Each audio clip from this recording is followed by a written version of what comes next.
जिंतूर तालुक्यातील पिंपळगाव गायके येथे सध्या आपण उपस्थित आहोत आणि या ठिकाणी ग्रामपंचायतच्या विरोधात ग्रामपंचायत कार्यालयासमोर भारतराव कानडे हे उपोषणाला बसलेले आहेत. उपोषणचा आज दुसरा दिवस आहे.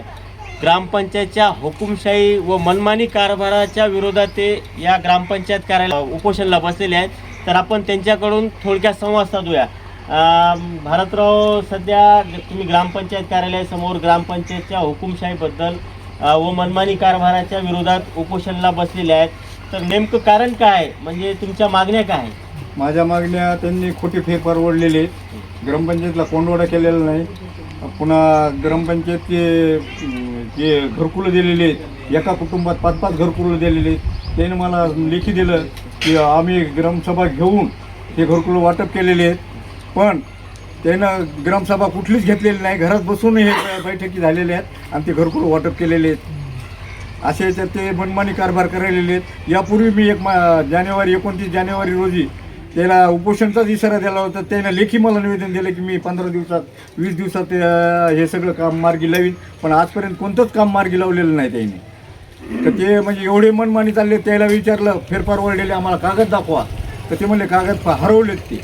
आणि फेरफार याच्या 6 महिन्यापूर्वी रंगनाथ चिमणाजी कानडे नावानं फेरफार होता, म्हणजे नंबर 8ला नाव होतं. आता रौंदळेच्या नावानं ते नाव केलेलं आहे. मग ते साधू मरून जवळजवळ 15-20 वर्ष झालेले आहेत. तर हे त्याला रजिस्ट्री करून द्यायला कोण आलेलं आहे?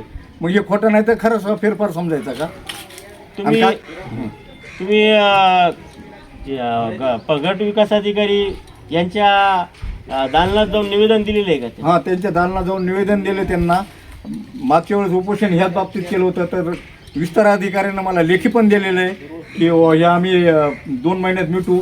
तर त्याला जवळजवळ आता 12-13 महिने होत आलेले, पण ते कोणी मिटवायला तयारच नाही. आज उपोषणचा कितवा दिवस आहे? आज दुसरा दिवस आहे.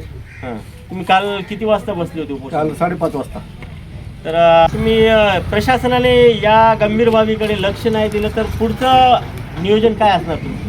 पुढचं निवेदन नाही जर त्यानं हे केलं तर उपोषण मी सोडणारच नाही. इथंच शेवट करील, पण उपोषण सोडणार नाही. प्रशासन कसं पाऊल उचलत नाही बघू आपण पुढे. हे होते जिल्हा परिषदचे माजी सदस्य भारतराव कानडे.